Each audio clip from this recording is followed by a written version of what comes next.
I love vaginas!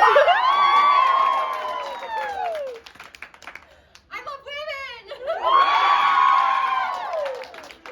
Women pay me to dominate them. What?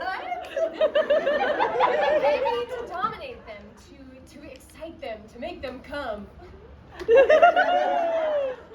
I did not start out like this. No, to the contrary, I started out as a lawyer. But in my late 30s, I became obsessed with making women happy. There were so many unfulfilled women, so many women who had no access to their sexual happiness.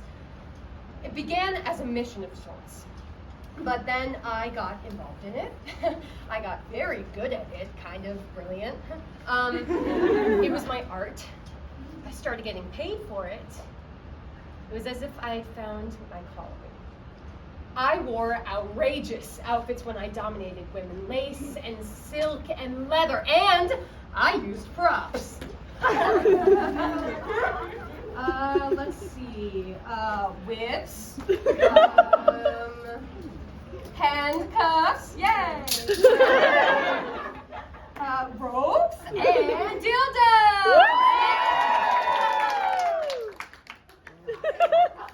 Oh God, oh God. There was nothing like this in tax law! There were no props, no excitement, and I hated those blue corporate suits, although I do wear them now from time to time in my new line of work, and they serve quite nicely. Context is all, so. Stay. There were no props in corporate law. No wetness, no dark, mysterious foreplay, no erect nipples, no delicious mouths.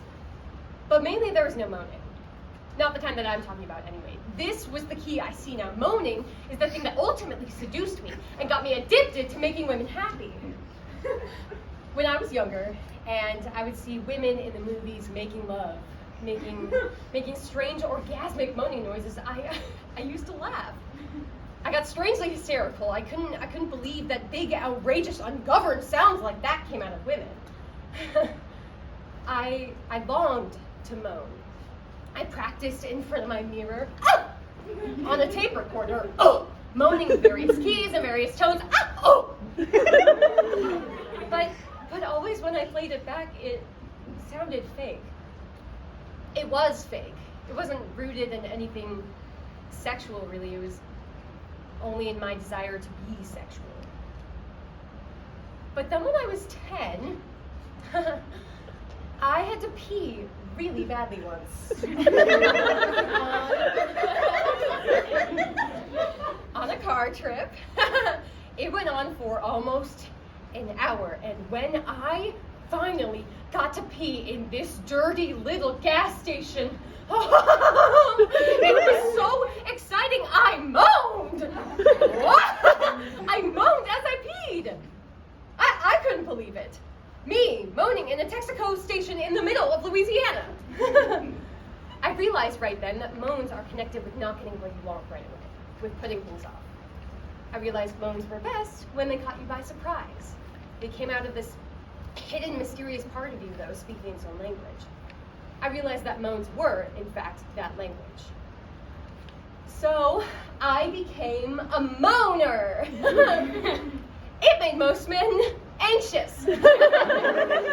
Frankly, it terrified them. I was loud and they couldn't concentrate on what they were doing. They'd lose focus. And then they'd lose everything.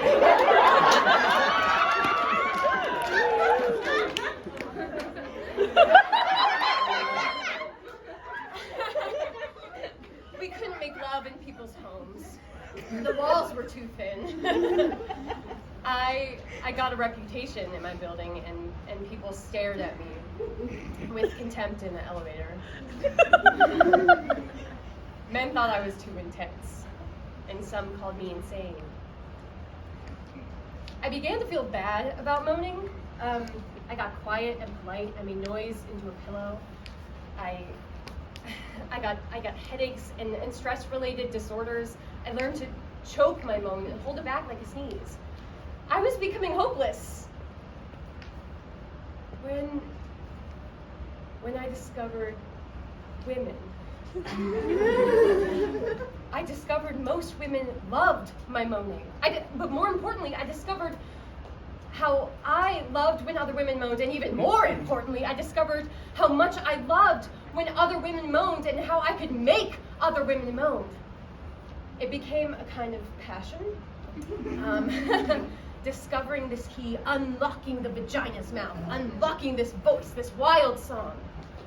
I made love to quiet women, and I found this place inside them, and they shocked themselves in their moaning. I made love to moaners, and they found a deeper, more penetrating moan. I became obsessed. I longed to make women moan, to be in charge, like a conductor maybe, or like a band leader. It was a kind of surgery, a kind of delicate science, finding the tempo, the exact location or home of the moan. That's what I called it. Sometimes I found it over a woman's jeans. Sometimes I snuck up on it, quietly disarming the surrounding alarms and moving in. Sometimes I used force, but not violent, oppressing force. More like dominating. I'm gonna take you someplace. Don't worry. Lay back and enjoy the ride.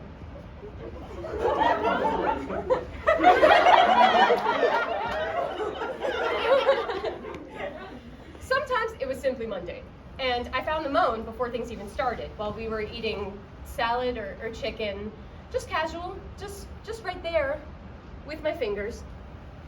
Here it is, like that. Real simple, in the kitchen, all mixed in with the balsamic vinegar. Yeah, sometimes I used props. I loved props. Sometimes I made the woman find her own moan in front of me. I waited, stuck it out until she opened herself. I wasn't fooled by the minor, more obvious moans, no. I pushed her further, all the way into her power moan. There's the clit moan. The vaginal moan. Oh! The combo clit vaginal moan. Oh! Oh, the almost moan. The right on it moan.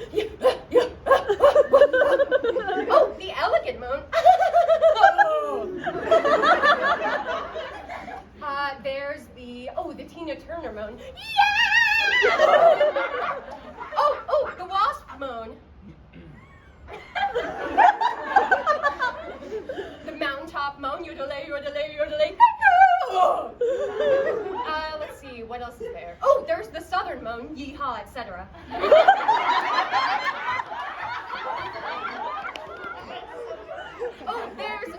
There's the doggy moan, the bark.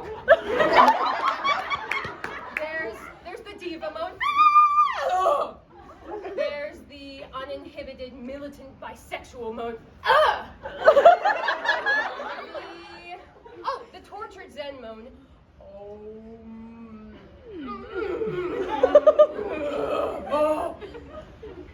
And finally, the surprise triple orgasm moan.